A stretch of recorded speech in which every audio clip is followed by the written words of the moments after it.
I know there are some of you cheeseheads that'll come here and just assume that I'm just going to bash and rail against the Green Bay Packers.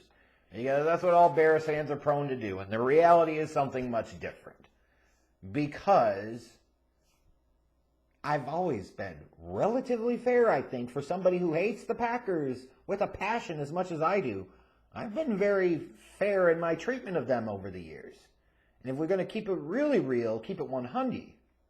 There is no team, and I mean no team, that I criticize more than my beloved Chicago Bears. It's not even fucking close. And in fact, the Packers wouldn't even be number 2 on the recent criticisms over the past decade plus less. That'd be by far the freaking skid marks. And maybe the third would be the Jags.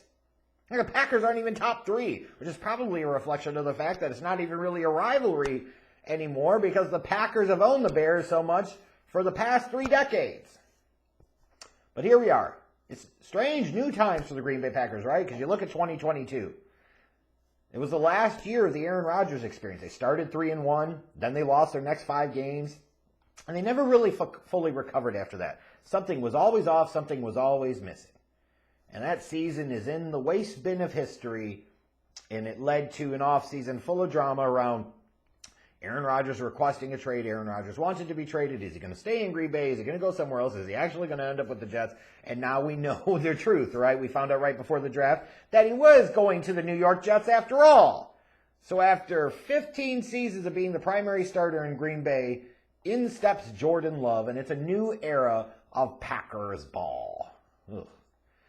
And with that, you look at this Packers organization and say, okay, the Aaron Rodgers situation was the number one thing they needed to solve for in the offseason.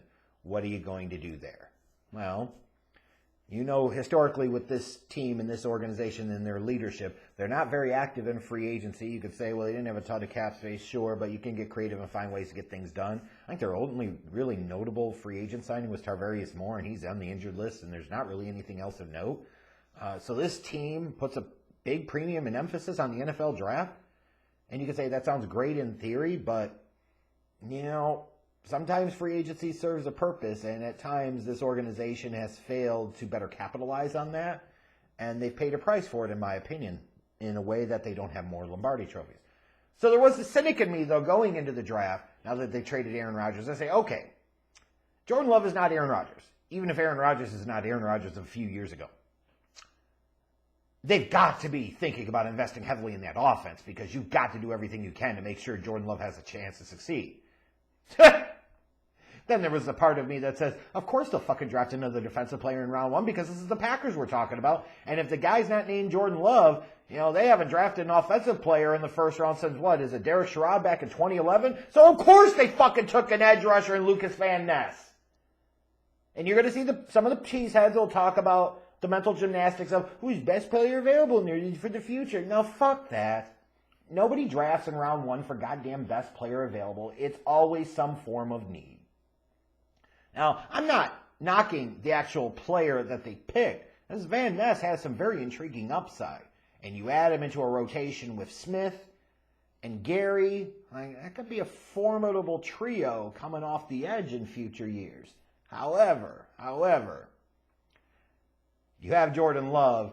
You don't take somebody to improve the offensive line, the passing game. Highly, highly questionable, in my opinion. Now, they did circle back, to be fair, and invest heavily in the offense on day 2, taking a couple of tight ends, Luke Musgrave in round 2, Tucker Kraft in round 3. Took Jaden Reed, the wide receiver from Michigan State, in round 2. So they understood the assignment of, we got to get Jordan Love more help. As part of the problem for Aaron Rodgers last year, as mid as he was, part of the reason he was mid was the line wasn't as great, and the receiving talent around him wasn't as great either. But it still leaves you feeling like they could have done more to help Jordan Love. But here's where we are.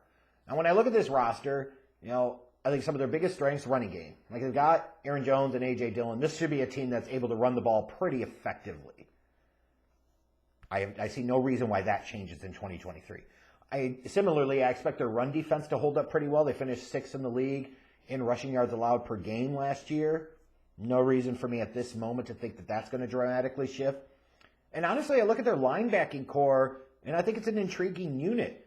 You've got Smith and Gary as your primary starters out on the edge. You've got Devondre Campbell, who's a very, very damn good anchor in the middle of that linebacking unit. If they get more out of young Quay Walker in 2023, this unit's going to be even better. Now you mix a Lucas Van Ness in there. Like if he could come in and give you some contributions, that's going to be a pretty solid linebacking core.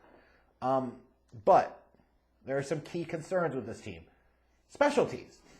And you're saying that's weird to talk about, but it's true, right? You know, Pat O'Donnell got beat out by a street free agent punter. I mean, yeah, that's interesting. And the Packers are going to a 6th-round rookie kicker who hasn't exactly looked great in training camp in the preseason. No more Mason Crosby after all these years. So you're rolling into 2023 with a new punter that's unproven, a new kicker that's unproven. Less than ideal for sure.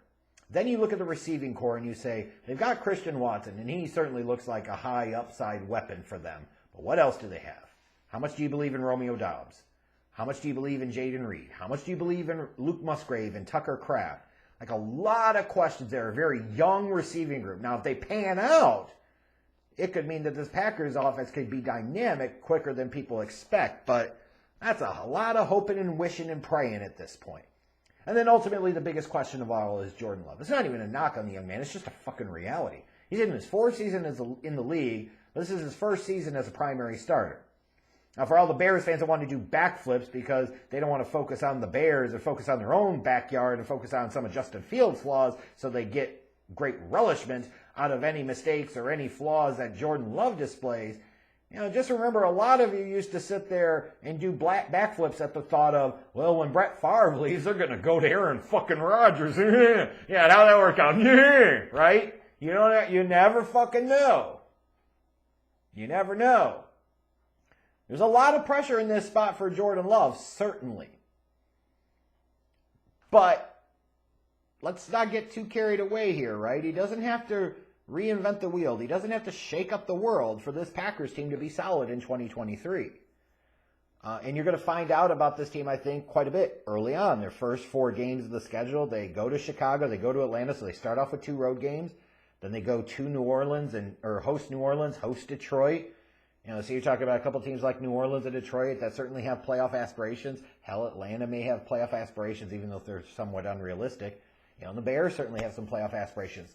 So there are several teams in a weaker NFC, but teams that in years past you might have picked the Packers to beat each of them.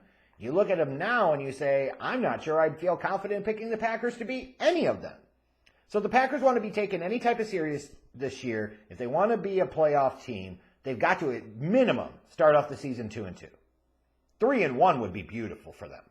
1-3, you're really concerned. 0-4, always a possibility. Then at that point, it's time to panic if you're a Packers fan. And if you get to a point where halfway through the season they look like they might have a chance, it's weeks 10 through 14 that's going to make all the difference. They got 3 road games mixed in there, all against playoff teams from last year, teams that certainly have playoff aspirations this year. Go to the Steelers in week 10, host the Chargers in week 11, go to Detroit in week 12, host Kansas City in week 13, go to New York to face the Giants in week 14. If the Packers are in a good spot entering week 10, they can go no worse than 2-3 in this stretch. And ideally, they would have to go 3-2. But this is the stretch that could submarine their season. This is the stretch that could kill them. And I anticipate in some ways that it potentially is. However, with that said, for the Bears fans and other fans in the division that are looking at the Packers saying they're just automatically going to finish last, I don't know that I believe that. Because here's the thing. This team went 8-9 last year, and they kind of stunk. Aaron Rodgers was mid in that offense. That passing game was kind of... And they still won 8 games. Jordan Love could come in and be mid, and this team could still hover around 500. And if he's a little more than mid, they could be a threat to win the division. Crazier shit has happened, I know. If you're a Packers fan, you either want Jordan Love to be better than good, or you want him to be absolutely shit. You want no in-between. You don't want game manager average Jordan Love, because that's the worst possible thing for this organization, because they're always going to believe he could be more without facing the reality of he'll be less. You want to eliminate all doubt in 2023, that's the deal. And we'll see what happens. But I look at the Packers right now, And yeah, Aaron Rodgers is gone, and I anticipate he's probably going to be better in 2023 in New York than he was in 2022 with the Packers. But the reality is like, I don't see that much difference in this team. I don't see a reason to think they'll be a whole lot worse than they were last year.